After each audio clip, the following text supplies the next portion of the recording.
Magandang araw po, welcome po sa aking channel, Nob9TV. Patalasasan po, meron po ba kayong mga properties na napapabayaan or non-performing assets? Plan nyo ibenta, pero wala kayong oras sa pagbibenta nito. Kung ito'y pagkakatiwala nyo po sa amin, tawag lang po kayo sa aking numero, usap po tayo, gawan ko po ng video for free. Yes, libre po, wala po kayong babayaran. Tutulungan pa namin kayong mabenta ang inyong property. Kami na po bala sa marketing, sa boosting, or paid ads. Even sa tripping, hindi na po kayo mapapagod sa pag-entertain ng mga buyers. Kami na po bala sa lahat. Tawag lang po kayo. Nandito po tayo ngayon sa Robinson's Vineyard, Dasmariñas, Cavite, kung saan ito ay isang exclusive subdivision na kumpleto po ang amenities. Gaya ng basketball court, tennis court, swimming pool, function hall, parks and playgrounds, at marami pa pong iba. Kung security naman pag-uusapan, meron pong 24 hours roofing guards dito sa loob ng subdivision. Kaya safe na safe po kayo dito. At ang kagandahan pa po dito, ito ay along Aguinaldo Highway. Kaya accessible po ito ng public transportation. Ito pong pre-owned na property ay may lot area na 120 square meters at may floor area na 135 square meters. Meron po itong 4 bedrooms, 3 toilet and bath, may formal kitchen, dirty kitchen, nakabakod na buong property, may steel gate, at 2 car garage. Ito pong lokasyon o itong kinatatayo ng property ay isa sa pinakamataas na lugar dito sa Vineyard.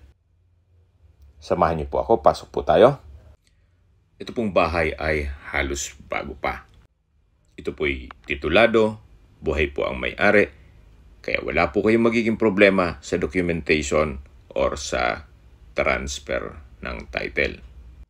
Ito po yung covered car garage na naka-tile flooring at nakapaltada na rin itong perimeter fence o concrete fence. Then, ito naman po yung main door kung saan ang doors and windows po ay imported double glaze high-end aluminum ang materyales na soundproof po ito at heat rejection.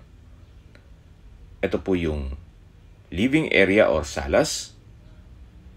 Naka-ceiling cove design, may center lamp, premium tiles po ang ginamit dito sa flooring, pulido po ang pagkapintura ng wall, meron pong wooden design na divider, at dito naman po may coffee table, meron din po mga Onin type design na windows, at dito naman po yung sliding glass door na malapit sa dining area. Naka-tile flooring na rin po dito. Then naka-ceiling cove design.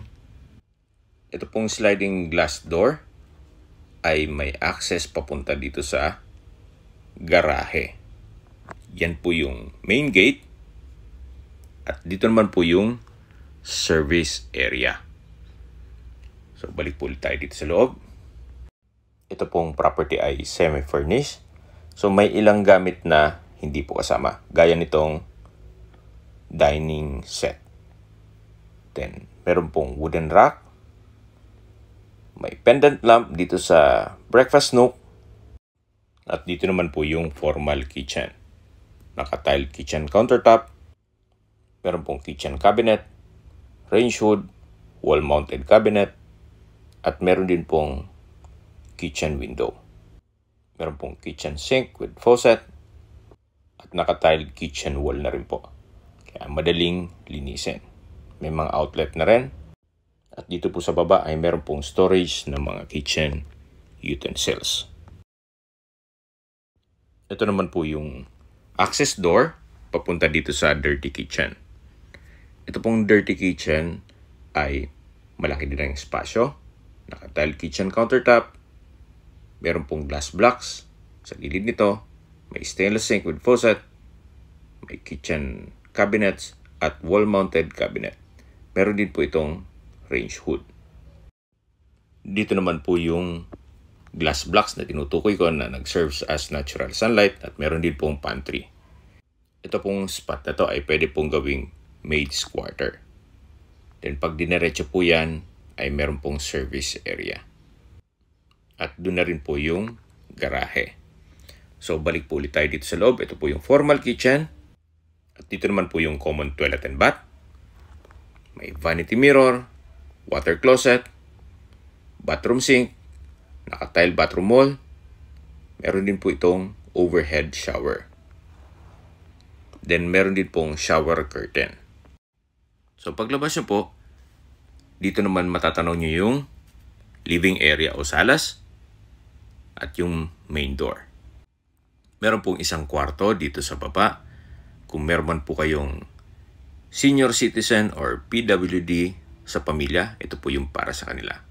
Meron rin pong sariling wardrobe, may sliding glass window, pulido ang pagkapintura ng ceiling at wall, at naka-tiled flooring na rin po ito. So katabi lang po nito yung hagdan o stairs. Naka-wooden staircase, then wooden handrail, at meron pong staircase window. Dito naman po ay pulido rin ang pagkapintura. Quality po ang pagkagawa. At dito naman po yung hallway. Yan po yung mga kwarto. At yung common toilet and bath. Meron din po ditong family area. Ito pong family area ay may ceiling fan. Malaki naman ang espasyo. At meron pong access door papunta sa balkonahe o terrace. So ganun din po. Ito pong mga glass windows and doors dito sa taas ay imported po ang materials niyan. So check po natin itong isang kwarto. Sa spasyo, sakto lang. Hindi naman siya ganun kaliit at hindi naman ganun kalaki. Meron din po itong sliding glass window. May wardrobe from floor to ceiling. Naka-tile flooring. At maayos naman ang pintura ng ceiling at wall.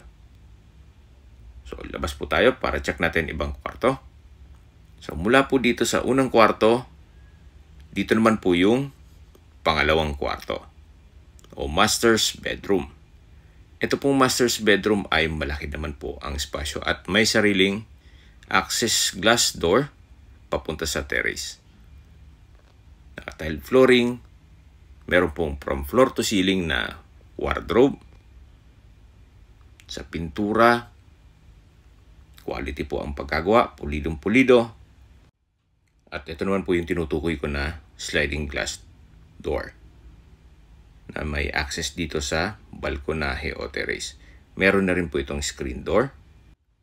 So kahit po dito sa taas, mapapansin nyo po, pulidong pulido po ang pagkapalitada, pati pintura. At ito po yung tanawin. Yan po yung magiging mga kapitbahay nyo once na na-acquire nyo ito. Napakatahimik po ng lugar, sariwang hangin, at sa klima naman po, banayad lang. Hindi naman ganun kalamig at hindi naman ganun kainit. Pero pag bare months po, medyo malamig naman ang klima dito. So, pasok po ulit tayo. Ito po ulit yung master's bedroom. Meron pong mga wooden rack para sa mga bags. At may sariling toilet and bath. Meron po itong bathroom sink and vanity mirror. May water closet. Naka-tile bathroom wall. May hot and cold shower. At meron din pong shower curtain. Okay, labas po tayo. So, tunghayan nyo po ulit itong master's bedroom. Malaki naman po ang espasyo nito. At lalabas po tayo. So, mula po dito sa master's bedroom, ito naman po yung hallway. Then, yung family area. May common toilet and bath. Mamaya po, check natin yan. At ito naman po yung third bedroom. So, sa espasyo, sakto lang. Hindi naman ganun kaliit at hindi naman ganun kalaki. Paglabas nyo po dito sa kwarto, ito yung family area. At dito naman po yung sliding glass door. So, meron din po itong aluminum screen door. At dito na po tayo sa balkonahe o terrace.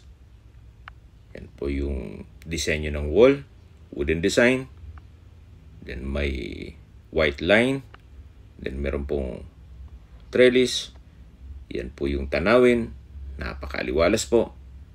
At isa po sa pwede nyo i-consider dito sa property to, malapit po sa lahat. At paglabas nyo niya ng subdivision, ito'y along National Highway, yung Aguinaldo Highway po. Ito po yung common toilet and bath dito sa second floor. Maayos naman ang toilet fixtures at naka-tile bathroom wall. Paglabas nyo po, yan po yung pangatlong kwarto, yung master's bedroom, at dito naman po yung unang kwarto na naipresent ko sa inyo. So, bababa po tayo. Kahit po dito sa staircase wall ay pulido rin po ang pagkapalitada at pagkapintura. Ito pong pintuan ay yan po yung unang kwarto. Then dito naman po yung common toilet and bath at kusina. At dito naman po yung living area at salas. Ito po yung main door. Then ito po yung garahe. At sa dulo po yung service area. Okay, sa mahilig pong mag-skip ng video, ito po yung para sa inyo.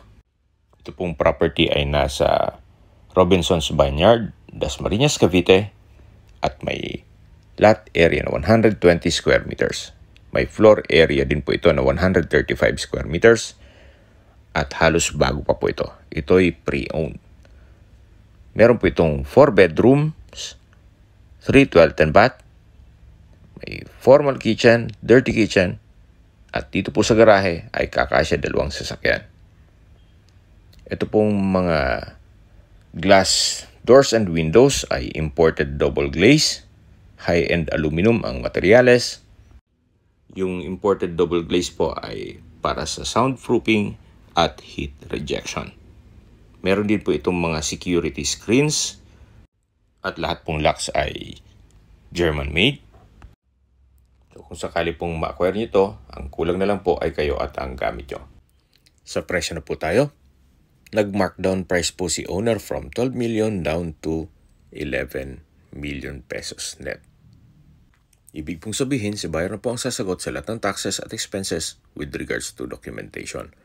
Kung may mga katanungan po kayo, tawag lang po kayo sa aking numero.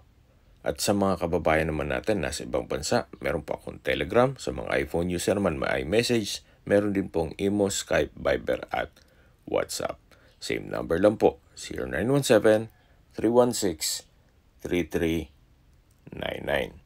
Sa mga nagtatanong naman po ng aming Facebook, meron po kaming Facebook page na Nov9TV at Facebook Reels Video. Meron din pong TikTok at Instagram. May ibang YouTube channel po kami na The Nov9TV channel at Nov9TV Listings. Sana po naibigyan nyo ang video presentation. Paki-like and subscribe na lang po sa aking channel para ma-update din po kayo sa aking future listings. Kung sakali po hanap nyo yung mas malaking sukat na lupa, meron din po kami ibang listings na pwede nyong pagpilian.